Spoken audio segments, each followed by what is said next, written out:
Okay, are you putting it? हाँ.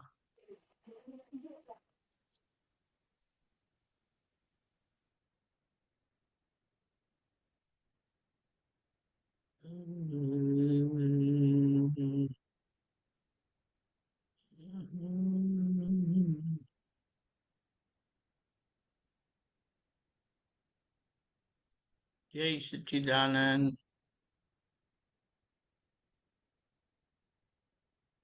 hold O- on one moment. o- Okay, દીપુરાજી.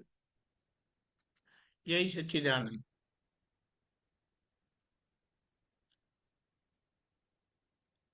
એમાં આ પદમાં જે જ્ઞાની પુરુષનું વર્ણન કર્યું છે ને તે આપણે જોઈએ. જય સચ્ચિદાનંદ. જ્ઞાની પુરુષના ગુણલા જોવાથી જ ખેંચાય, ગુણ મનન નિધિધ્યાસને તે રૂપ આપણું થાય. જ્ઞાની પુરુષના ગુણલા જોવાથી જ ખેંચાય, કશાયની ગેરહાજરી તેના માલિકી ભાવ,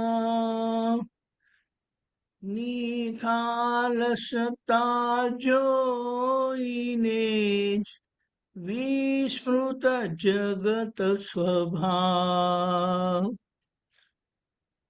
ક્રોધના કારણ નૈમિતે આવે નહીં જ્યાં ક્રોધ,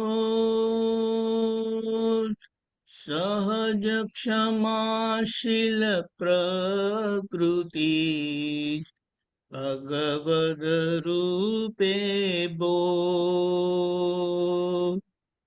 સહજ ક્ષમાશીલ પ્રકૃતિ ભગવદ રૂપે બોધ, જ્ઞાની પુરુષના ગુણલા જોવાથી જ ખેંચાય. જય સચ્ચિદાનંદ. આવા જ્ઞાની પુરુષના વર્ણન બહુ વિશેષ કરીને શ્રીમદ રાજચંદ્રજી કૃપાળુ દેવે કરેલા છે. અને વિશેષ કરીને એમના વચનામૃત વાંચો તો પાને પાને એક સત્પુરુષને શોધો, એમના ચરણ કમળમાં સર્વભાવ સમર્પણ કરીને ચાલ્યા જાઓ, તમને મોક્ષ મળીએ જ છૂટકો, નહીં તો મારી પાસે આવજો, એમ કરીને એમણે કીધું છે. એટલે જ્ઞાની પુરુષ આ દુનિયામાં હોવા એ દુનિયાની ગજબની અજાયબી છે. આપણી પાસે આપણે બહુ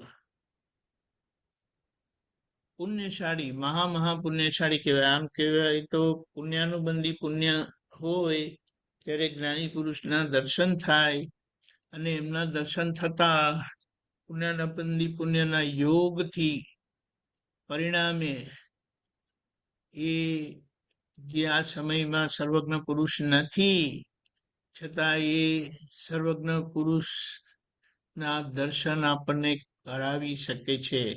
અને આપણને સિમંદર સ્વામી પ્રભુના દર્શન કરાવ્યા કે કેવા છે, એમના જીવંત ઉદાહરણ, એમના જીવન દાખલાથી. એટલે અહીંયા જે પહેલી લાઈનમાં જે કીધું છે, જોવાથી જ ખેંચાય. જેમ આપણે કહીએ અરીસો હોય તો અરીસાની સામે આપણને જવાનું ગમે તેટલી વાર 100 વખત લઈ જવા કે ને તો એ આપણે 100 વખત જઈએ. કેમ? તો કે એમાં હું દેખાઉં છું.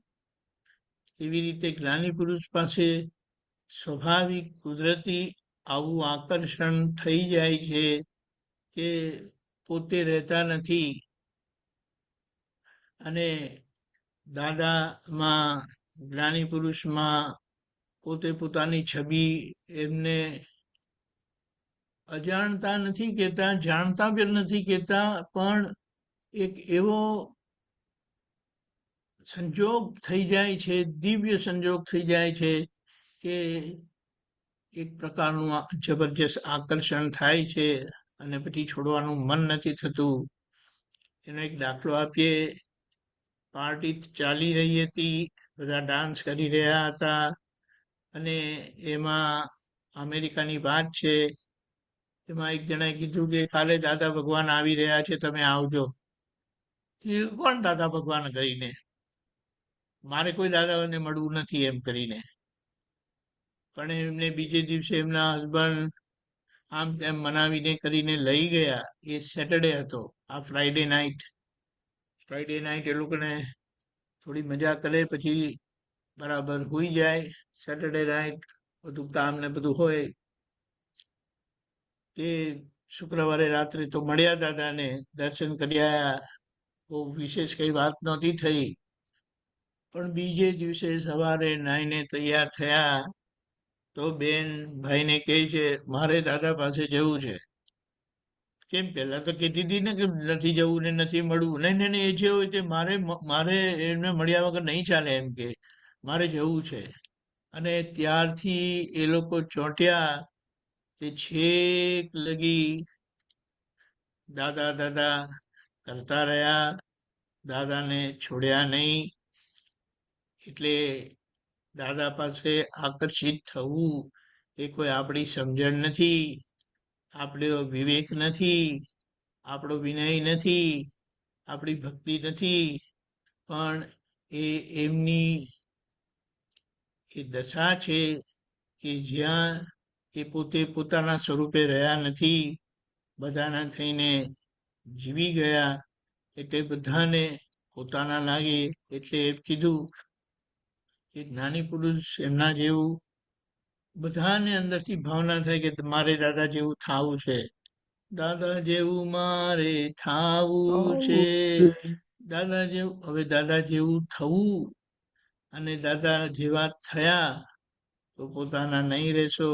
જેમ દાદા બધાના થઈને જીવી ગયા, એમ આપણે બધાના થઈને જીવ્યા વગર, આદર્શ વ્યવહાર એટલે પ્રેમ સ્વરૂપ થયા વગર મોક્ષે જવાશે નહીં. કારણ કે આદર્શ વ્યવહાર ને પ્રેમ સ્વરૂપ થયેલું આપણું આખું જીવન એ આપણું વ્યવહાર નોર્મલ થયેલો કહેવાય. અને બહારથી પ્રેમ સ્વરૂપ, અંદરથી સંપૂર્ણ વિતરાગ. આજે આપણે થયેલા છે વિતરાગ, પણ એ બહારના વ્યવહારથી વિતરાગતા સિદ્ધ થવી જોઈએ. અને આ કવિરાજશ્રીએ જે બધા પદો એમનાથી કુદરતી રચાયા છે એના પછી આપણને ખબર પડે કે કેવી રીતે અને શું આપણો ધ્યેય હોવો ઘટે. એટલે એમના ગુણો યાદ આવે. એનો પ્રોસેસ કેવો છે, દાદા યાદ આવ્યા કરે એટલે એમને મળવાનું મન થાય. વારે ઘડી મળીએ એટલે એ જોતા જોતા જોતા જોતા એમનું નિધિધ્યાસન થવા લાગે. અને નિધિધ્યાસન થવા લાગે એ પેલા બેનને એમનું નિધિધ્યાસન જ થતું હતું. એક જ દર્શનમાં સીધું નિધિધ્યાસન. નહીં તો વિચાર કરવો પડે, મનન કરવું પડે, ચિંતન કરવું પડે, અને ત્યારે કંઈક નિધિધ્યાસન થાય. અને નિધિધ્યાસનનું પરિણામ શું? સાક્ષાત્કાર. જેમનું નિધિધ્યાસન થાય તે રૂપ આપણું થઈ જ જાય. આ નિયમ છે. અને આ કરવા માટે લોકો કંઈક સાધના કરે છે. અને દાદાએ એમની દશાથી, એમના ઉપાદાનથી, એમના અંતર ચારિત્રથી, પરમ પવિત્ર ચારિત્રથી આપણને ઉચકી લીધા. એટલે એમને આપણે કોઈ મહેનત કરવી પડતી નથી, સહેજે યાદ રહે.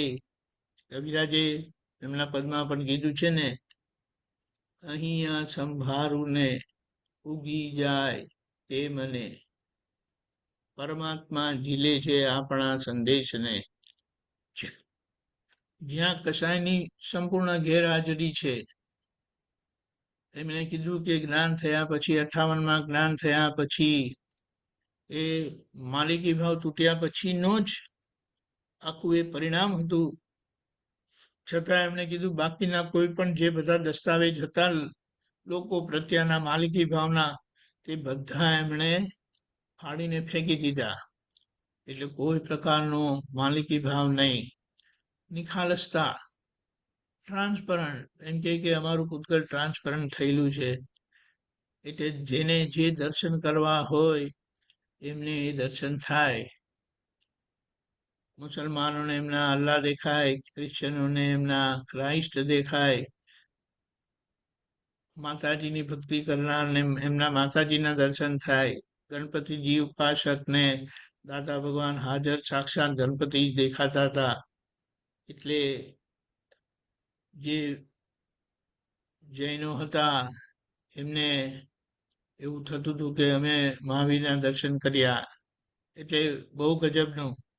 ક્રોધના કારણે નિમિત્તે સંજોગો તો કોને નથી આવતા, બધાને આવે, પણ ત્યાં બિલકુલ ક્રોધ નહીં થાય. અને સૌથી મોટી ક્ષમા એ મોક્ષનો ભવ્ય દરવાજો છે કરીને જે કીધું છે શ્રીમદ રાજચંદ્રજીએ, તે અહીંયા સહજ ક્ષમાશીલ પ્રકૃતિ ભગવદ રૂપે બોધ. એટલે એમણે ક્ષમા કરવી પડે નહીં. એ શું કહે છે, અમે દ્રષ્ટિ નિર્દોષ કરીને આખા જગતને નિર્દોષ જોયું છે, અમારી દ્રષ્ટિમાં કોઈ દોષિત નથી. એટલે અમને સહેજે કોઈના ઉપર કલ્યાણ ભાવના રે. એટલે એમ કીધું અમે જગતના પ્રકૃતિ સામે પૂતગલ પ્રત્યે નિષ્પૃહ છે, એમનું ગમે તેવું પૂતગલ હોય, અને આત્મા પક્ષે સસ્પૃહ છે. તે કેમ કરીને એમનું કલ્યાણ થાય એ હેતુ કરીને જ એમનું આખું જીવન હતું, જે એમના જીવન સ્પષ્ટપણે પ્રમાણિત થાય છે. આપણા માટે, મહાત્માઓ માટે પણ એના સિવાય બીજો કોઈ રસ્તો નથી. એટલે દાદાએ કીધું જ્ઞાનીના આશ્રિતને શોધો, અનુભવ તેનો જાણી જોજો, નિજ સ્વરૂપના લક્ષક પાસે આત્મ સ્વરૂપને ઠરતું જોજો. એટલે આપણે જેમ દાદાને જોઈને સમજીને આજ્ઞાંકિત રહીને ઠરતા જઈએ, તેમ તેમ આપણને જોઈને આપણા અનુભવ લોકોને જોવો એ જ અનુભવ છે, એ લોકોનું આત્મ સ્વરૂપ પણ સ્થિર થતું જશે. જય સચ્ચિદાનંદ.